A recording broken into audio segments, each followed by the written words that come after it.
You will hear a number of different recordings and you will have to answer questions on what you hear. There will be time for you to read the instructions and questions, and you will have a chance to check your work. All the recordings will be played once only. The test is in 4 sections. At the end of the test, you will be given 10 minutes to transfer your answers to an answer sheet. Now turn to Section 1. Section 1. You will hear a student phoning to inquire about a car for sale. First, you have some time to look at questions 1 to 7.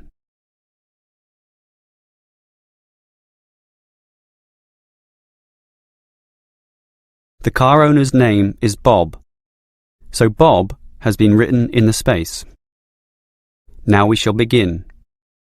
You should answer the questions as you listen, because you will not hear the recording a second time. Listen carefully and answer questions 1 to 7. Hello, can I speak to... the advert doesn't give a name.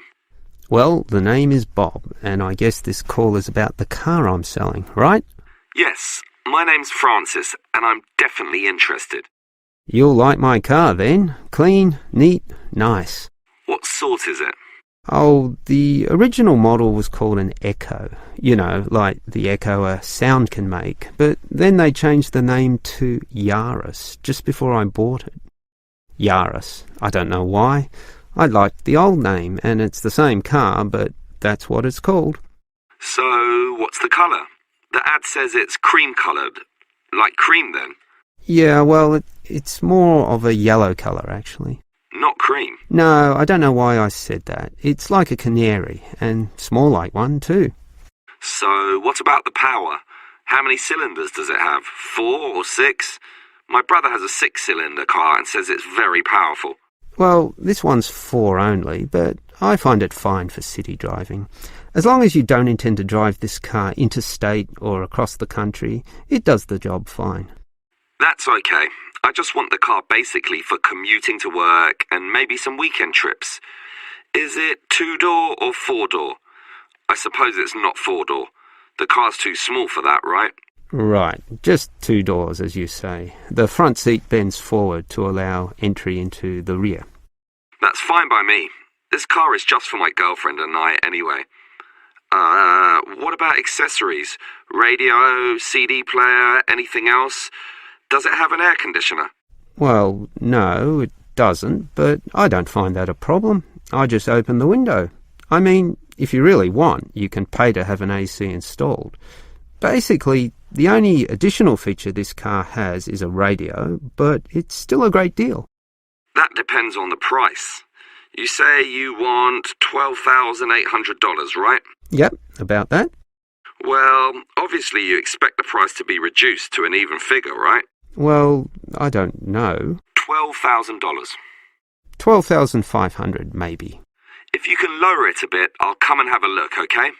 Okay. Let's say $12,400, but I won't lower it any more than that. Certainly not to $12,000.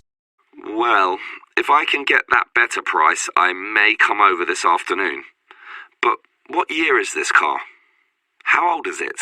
My brother's got a 12-year-old car and it's showing problems. Well, my car was brand new only 3 years ago, but it still looks like it's only been 1 year on the road.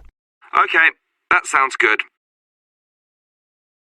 Before you hear the rest of the conversation, you have some time to look at questions 8 to 10.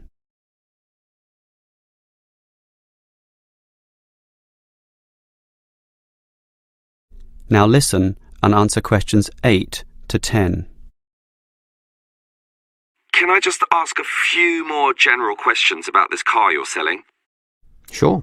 Can you just tell me why you think it's such a good deal? Of course, I won't necessarily believe you, but just tell me what you think. You can believe me. I honestly think this is a nice car, well worth buying at the price I'm asking. How much registration does it have left? To be honest, not so much, but I think having lots of registration is irrelevant. It's the car you're paying for, the quality and advantages of the engine itself. Well, what about that then? Okay, many people like to accelerate down the freeways, right? There are a lot of speed demons out there who think quickness is all that matters, but basically, people are mostly trapped in city traffic. So one of the things I like is that because this car is small, you can put it anywhere. Say you're in the city wanting to duck into a shop. Well, you can fit this car in any little space while you go shopping or do other things, and that saves you a lot of time. Yeah, but it's not that powerful, right? Oh, sure, the feel of a smoothly purring six-cylinder engine attracts many people, but I compare my car to those small football players with the tight turning circles, those who can run rings around the larger players. This car is like that. It can turn this way and that way, dodge here, duck in there, sneak around corners, squeeze ahead and grab a position. That's also very useful when travelling in city traffic. Okay, I'll think about it. Sure, think about it, but all these advantages are sound and appeal to other buyers as well. No one holds the same car forever, so you can say exactly the same things that I just said when you want to sell the car. That will make it very easy for you to pass this car on to the next buyer. Yeah, maybe you're right. That is the end of section 1. You now have half a minute to check your answers.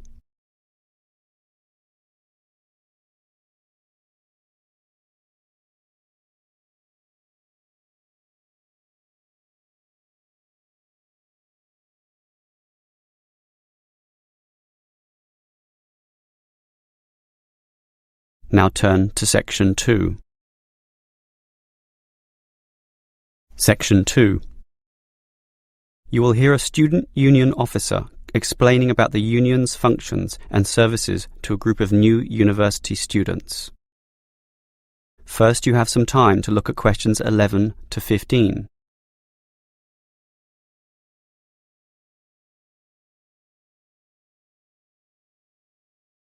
Now listen carefully and answer questions 11 to 15. Hello everyone. Now, here you all are, new university students. And the first question you probably have is, what is a student union? Another question is, do I have to join? Well, regarding this second question, let me say that membership used to be compulsory in the past, but that did cause some controversy, particularly from students who wanted to remain free and unaffiliated, and this university responded. So, joining up is no longer compulsory. It's totally up to you, although I'll admit there is a fairly strong obligation to join, since all students benefit from the large variety of services that we offer. We do understand, however, that many might be unwilling to join because of a supposed political slant to the union. Traditionally, student unions have been seen as being dominated by the left, and I suppose that's still true to a large extent. Here, however, at this university, our union discourages such one-sided viewpoints, and students across the whole political spectrum are welcome.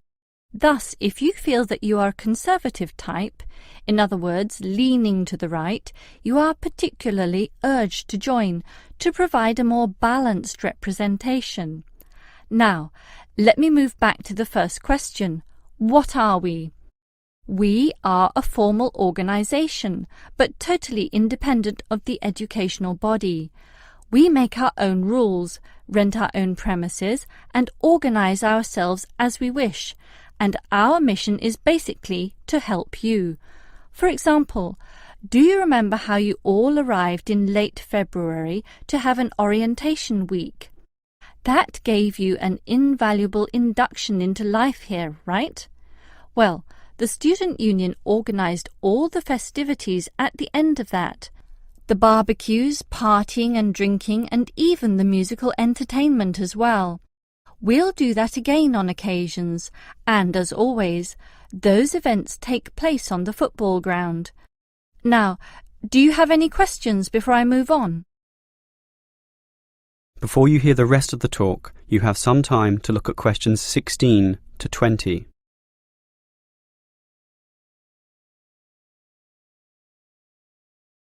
Now listen and answer questions 16 to 20. Now, let me tell you more about the Student Union and its basic functions. In general, there are three: social, organisational and representational. Let's look at the first one. Basically, the union provides many social outlets for you to relax and have a better life at university. If you go to our union office, you'll find a list of the many clubs and societies we have, where you can make many friends with people who share a common interest. So, after class, sit with them in the cafeteria and discuss whatever takes your fancy. We also maintain sporting facilities and even our own gym, allowing you to relieve some of that pressure and worry after a particularly hard session in the classroom. And we have some small shops and other places where you can buy clothes and sporting gear, in other words, some retail outlets. And if you flash your student union card, you'll get up to 20% discount at the bookshop. But unfortunately, there are no discounts at the union cafeteria. Sorry, no cheap cappuccinos. Finally, there's a student union newspaper, and you're welcome to contribute or put in advertisements if you're buying and selling goods or textbooks. You can also place notices of a more personal nature on the notice board of the union office itself. All right, let's move on to our more serious functions, which are helping you get through life here, as well as representing you in times of trouble. Regarding the second issue, if you have a problem or a grievance, or if you feel under pressure or depressed for reasons both inside and outside the university, for example, perhaps a dispute with your landlord or the people in your local gym, then come to us. We have a range of counsellors and helpers, and even some lawyers, who you can meet in the conference room. So just sip a cup of tea or coffee with them and tell them your troubles, and they'll be all ears. Basically, there's every reason to join the student union, since whatever you need, whether it be social or representational, we will help you. That is the end of section 2. You now have half a minute to check your answers.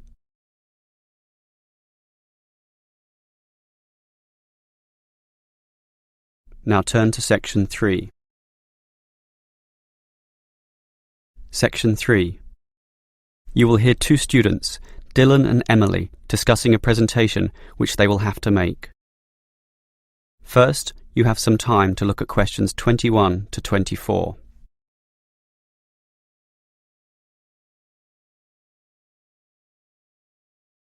Now listen carefully and answer questions 21 to 24. Okay, Emily, as you know, we've got to do this presentation together. I know, I'm a little bit nervous about it, standing up in front of all those people. And what if the presentation fails? What if... Don't worry, I've been reading a book about giving effective presentations. It's not that hard, but the way to do it is certainly not always obvious either. For example, do you know what the most important part of a presentation is? The final summary, I guess. The opposite. The first minute, in fact. The theory says that first minute is when you win or lose the audience. If you lose them at that point, you'll probably never get them back. So that's why you need a hook. A hook? You mean like when you catch fish? Yes. I mean, not exactly, but yes. We want to catch the audience, right? So we need to start in a way which wakes them up, gets them interested, and makes them watch us. I see. Basically, no matter how good our presentation is, if the message doesn't get across, the presentation fails. So we need to give a fact which really amazes them, or an interesting story, or pose a dilemma which makes them think, something they can really puzzle over. It's better if this is related to the subject, of course, something to do with management in our case. So that's the hook? That's right. From then on, we'll just follow the basic advice. Like what? Like, talk to your audience, as equals. Don't talk down to them, or up to them. They're just the same as us, right? You're right, Some of the best presentations I've ever seen sounded just like conversations. Exactly. And what else made them good? Well, the speakers sort of involved me in the topic and issues under discussion by asking questions, by referring to me, by saying you, and, well, basically they were interesting. And they're exactly the tips we'll follow too. It should be fine. Before you hear the rest of the conversation, you have some time to look at questions 25 to 30.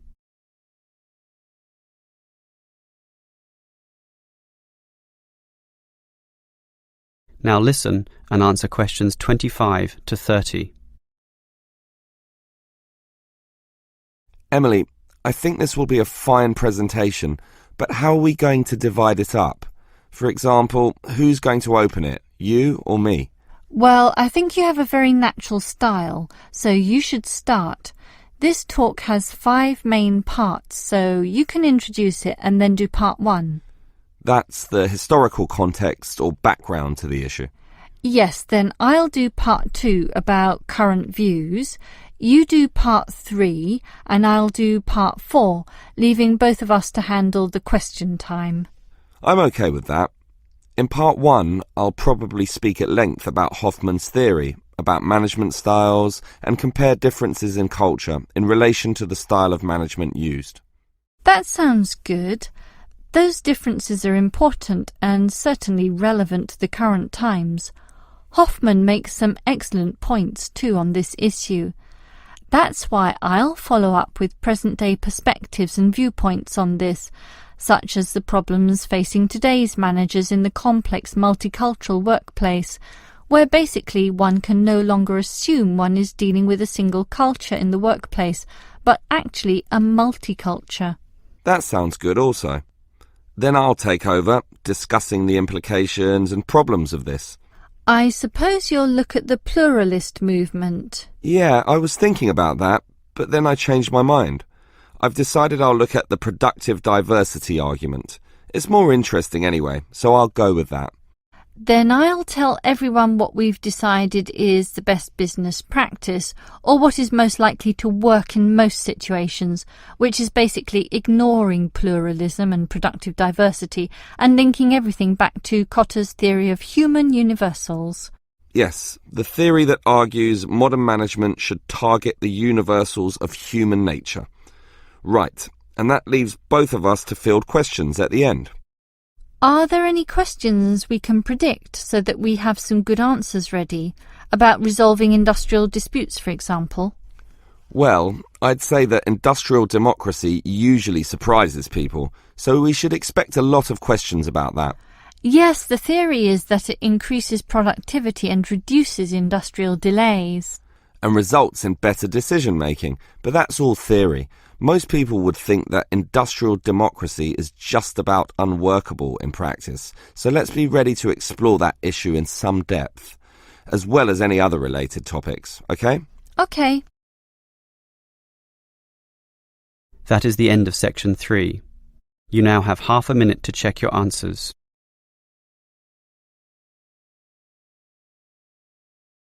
Now turn to section 4. Section 4. You will hear a lecturer talking about the process of fossilisation. First, you have some time to look at questions 31 to 33.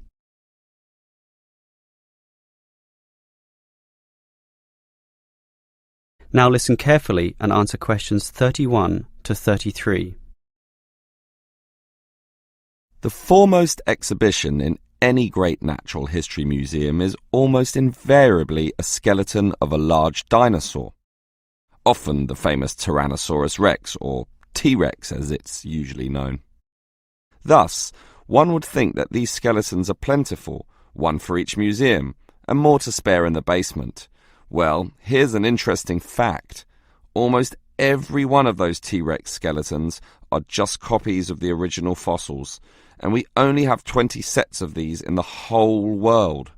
And the most complete is still missing 1/5 of its bones, and the rest are missing a lot more. And given that these dinosaurs once numbered in the thousands, and existed on this earth for perhaps 3 million years, you can realize an obvious fact. Fossilization is actually an extremely rare occurrence. Fossilization can only occur when, after an animal dies, it is buried in soft mud or silt relatively quickly before the body completely rots or is torn to pieces by scavengers. Given this fact, the overwhelming majority of fossils are in marine sediment, where former marine life sank to the sea bottom, where sediment was being continually deposited. This means that we have a fairly good idea of the life in Earth's ancient oceans, but a much sketchier view of the land-based life forms. Fossilization on land needs water and mud, meaning that it is most often near ancient river sites and lakes. But it is still so rare that there are, in fact, large stretches of geological time about which we don't quite know what was happening at all. Before you hear the rest of the lecture, you have some time to look at questions 34 to 40.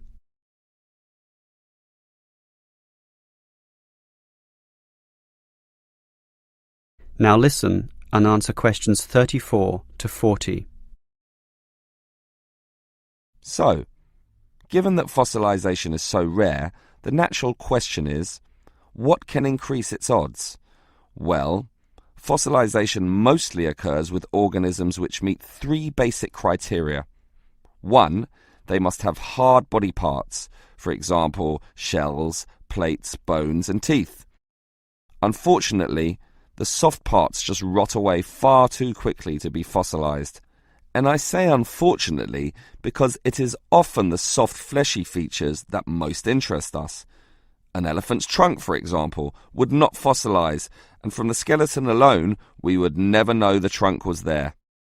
The second criterion for more likely fossilization is that the organism in question must have existed in considerable numbers and be spread over a wide geographical range. This simply increases the statistical probability that one of them will one day be fossilized and hopefully found. Finally, and by the same logic, the species needs to have existed on the Earth for a long time, and the longer, the better. So, these are the 3 main criteria, but there are others. Being a large size, for example, helps us to notice and discover them as fossils more easily. And being a marine organism, as mentioned, helps also. Trilobites, a strange sort of ancient crab, are a perfect example. Their body structure was one of hard plates. They existed over virtually the whole world of their time and over a huge span of geological history, over 250 million years in fact, one of the longest ranges of any creature ever. Added to this, some species could grow to relatively large sizes, and they lived in the sea. Perfect.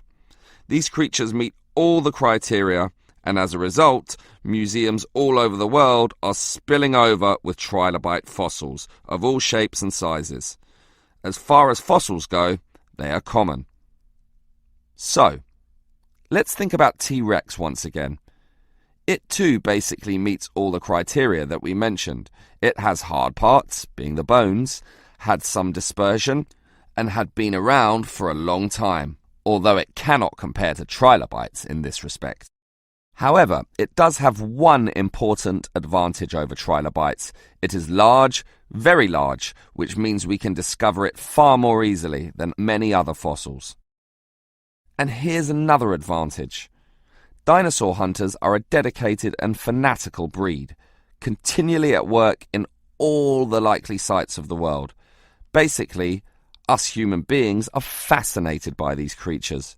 So much that we are always searching for them, probably more than any other types of fossil, meaning that more T-Rexes will inevitably spring up in the future, and one is certainly glad for this. That is the end of section 4. You now have half a minute to check your answers.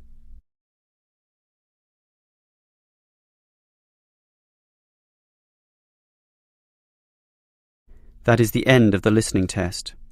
In the Ielts test, you would now have 10 minutes to transfer your answers to the answer sheet.